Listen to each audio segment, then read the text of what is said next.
औज़ुबिल्लाहिमिनश्शैतानिर्रजीम बिस्मिल्लाहिर्रहमानिर्रहीम। Dear students, अस्सलाम वालेकुम। इंग्लिश फर्स्ट ईयर के पेपर पैटर्न के साथ मैं हूं प्रोफेसर खिदरबास और आज मैं आपको बताऊंगा कि आपका जो इंग्लिश का एनुअल पेपर है उसका पैटर्न क्या होगा। तो ये इस वक्त स्क्रीन आपके सामने मौजूद है जिस पर लिखा है पेपर पैटर्न सब्जेक्ट इंग्लिश। लो जी, सबसे पहला क्वेश्चन जो है आपका वो होगा ऑब्जेक्टिव। इसके होंगे 20 नंबर, जिसमें पहले 10 नंबर के सिनोनिम्स होंगे और ये सिनोनिम्स एक फ़िक्रे की शक्ल में होगा जिसमें एक वर्ड को अंडरलाइन किया जाएगा और आगे उसके 4 ऑप्शंस दिए होंगे कि इनमें से कौन सा इसका सिनोनियम ठीक है। तो आपने वो उसका सिनोनियम चेक करना है। और ये सिनोनिम्स वाला क्वेश्चन आपकी दोनों किताबों में से होगा, यानी शॉर्ट स्टोरी में से भी होगा, प्ले में से भी होगा और पोएम में से भी होगा। शॉर्ट स्टोरीज में से 4 सिनोनिम्स होंगे और प्लेज और पोएम्स में से 3-3 सिनोनिम्स होंगे। इसके बाद MCQs हैं, ये भी आपकी दोनों किताबों पर होंगे। ये 5 MCQs होंगे। सिनोनिम्स 10 होंगे और MCQs 5 होंगे। और C नंबर जो है इसका, यानी तीसरा जो सवाल आपका ऑब्जेक्टिव में पूछा जाएगा वो होगा करेक्ट यूज़ ऑफ टेंस, यानी खाली जगह में आपने वर्ब की सही फॉर्म लगानी होगी। और ये आपका ऑब्जेक्टिव मल्टीपल चॉइस क्वेश्चंस की शक्ल में होगा और ये आपने आंसर शीट के साथ लगी हुई बबल शीट पे सॉल्व करना है, यानी वहाँ पे आपने हर जवाब के मुताबिक A, B, C या D बबल को फिल करना है। और इसके लिए आपके पास जो टाइम है वो 30 मिनट है, यानी आधा घंटा।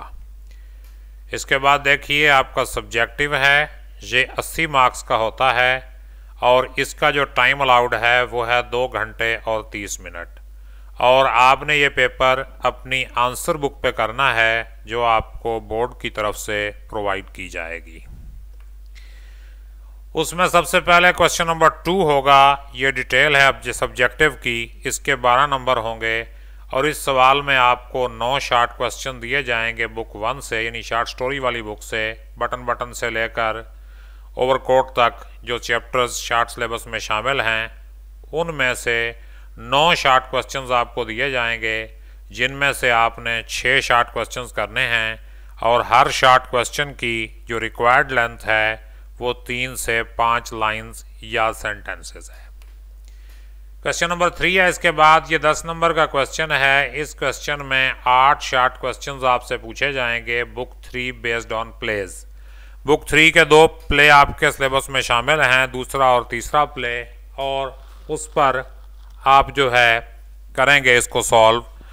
तो ये 8 क्वेश्चंस आपसे पूछे जाएंगे जिनमें से आपने 5 क्वेश्चंस करने हैं और यहाँ भी एक आंसर की जो स्टैंडर्ड लेंथ है वो 3 to 5 लाइंस और सेंटेंसेस है। आगे क्वेश्चन नंबर 4 देखिए। ये 8 नंबर का शॉर्ट क्वेश्चन है। ये 8 नंबर के शॉर्ट क्वेश्चंस हैं और ये होंगे पोएम्स पर। 6 शॉर्ट क्वेश्चंस आपसे पूछे जाएंगे बुक 3 पोएम्स वाले हिस्से से और आपने उनमें से कोई से 4 क्वेश्चंस के जवाब देने हैं। और यहाँ भी जो आंसर की स्टैंडर्ड लेंथ है वो 3 से लेकर 5 लाइनें या फिक्रे। अब लाइन में आप इस गलत फहमी का शिकार ना रहें कि आप लाइन में 2 लफ्ज़ लिखते हैं तो आप जो है 10 लफ्ज़ का जवाब लिखेंगे और आप उसको 5 लाइनों में समेट लेंगे। नहीं, बल्कि एक स्टैंडर्ड लाइन जिसमें 7-8 लफ्ज़ मौजूद होते हैं वो 3 से लेकर 5 तक, मतलब ये है कोई 30 से 40 अल्फाज पर आपका जवाब मुश्तमिल होना चाहिए। क्वेश्चन नंबर 5 देखिए।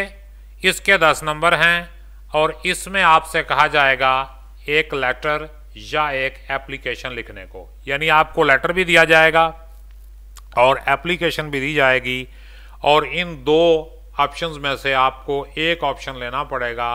लेटर करेंगे तो एप्लीकेशन नहीं करेंगे और अगर एप्लीकेशन करेंगे तो लेटर नहीं करेंगे। दोनों एक साथ ना करें, क्योंकि इससे ना तो कोई इजाफी नंबर मिलते हैं और सिर्फ वक्त ज़ाया होता है। इसलिए एक ही चीज़ करें, उसे अच्छी तरह करें, लेटर कर लें या एप्लीकेशन कर लें। क्वेश्चन नंबर 6 देखिए। ये भी 10 मार्क्स का है। इसमें 2 मॉरल स्टोरीज देंगे आपको। उनमें से कोई सी एक मॉरल स्टोरी आपने अटेम्प्ट करनी है, यानी 2 में से कोई सी एक कहानी आपने करनी है। और यहाँ भी जहन में रखें कि आपने सिर्फ एक कहानी करनी है, 2 नहीं करनी। क्वेश्चन नंबर 7 हमारा 3 पार्ट्स पर मुश्तमिल होता है।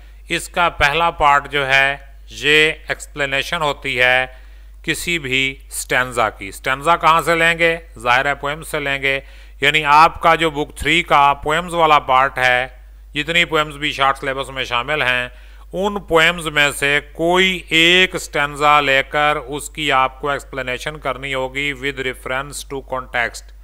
यानी रेफरेंस टू कॉन्टेक्स्ट जिसमें पोइट और पोएम का नाम आ जाएगा। और इसके बाद आपने करना है साथ में कॉन्टेक्स्ट, और कॉन्टेक्स्ट में आ जाएगा उसका बैकग्राउंड वगैरह स्टैंजे का, और एक्सप्लेनेशन में उसकी आप तशरीह करेंगे। और सिर्फ एक स्टैंजा दिया जाएगा, कोई इस सवाल में चॉइस नहीं होगी, यानी जो स्टैंजा देंगे वो आपको करना ही पड़ेगा। इसके बाद क्वेश्चन नंबर 7 का बी जुज़्व है, ये भी 5 नंबर का है। इसमें आपने पंक्चुएशन करनी है, यानी कोई भी आपको एक पैरा दे देंगे बुक 1 से। आमतौर पे इब्तदाई सबकों से देते हैं, लेकिन बहरहाल कोई भी दे सकते हैं वो। तो बुक 1 शॉर्ट स्टोरीज में से कोई एक छोटा सा पैरा वो आपको देंगे जिसकी आपने पंक्चुएशन करनी है। उसके आपने, यानी वो बगैर पंक्चुएशन के होगा, उसमें छोटे बड़े रूप का फ़र्क भी नहीं होगा, कहीं फुल स्टॉप कमा वगैरह कुछ नहीं लगा होगा, तो वो सब आपको लगाना पड़ेगा। तो पंक्चुएशन आपने उसकी करनी है।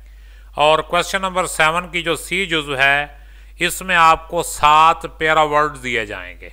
7 पैरा वर्ड्स दिए जाएंगे, उनमें से आपने 5 करने हैं। Any 5 para words out of given 7, और आपने उन्हें जुमलों में इस्तेमाल करना है। और जुमले भी ऐसे जिनसे पता चले कि आपको इनका मानी भी आता है। मानी आपने नहीं लिखना, लेकिन जुमला आपने इस तरह बनाना है, यानी कोई बामानी जुमला हो, कोई बावजन जुमला हो।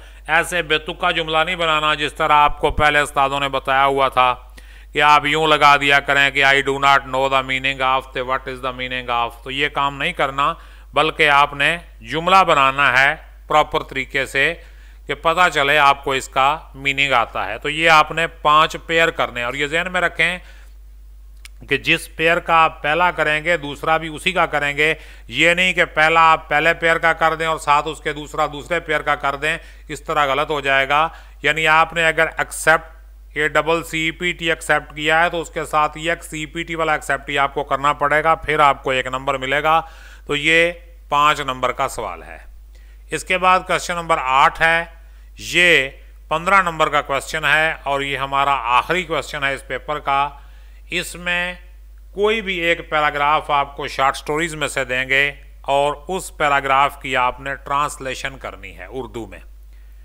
और ये उर्दू मीडियम वाले जो स्टूडेंट्स हैं उनके लिए यही कुछ है, और जो इंग्लिश मीडियम वाले स्टूडेंट्स हैं, यानी जो A लेवल O लेवल वाले स्टूडेंट्स हैं, उनके लिए फिर एक वो ऐसे लिखने को देते हैं। उन्होंने उर्दू में ट्रांसलेशन नहीं करनी होती, लेकिन बहरहाल हम A लेवल O लेवल पढ़ने वाले नहीं हैं, इसलिए हमने क्या करना है, इसकी उर्दू में ट्रांसलेशन करनी है।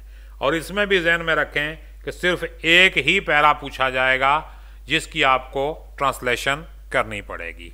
तो इसके साथ ही हमारा फर्स्ट ईयर का पेपर पैटर्न ख़त्म होता है, और मेरी यही दुआ है कि अल्लाह पाक आपको कामयाब करे।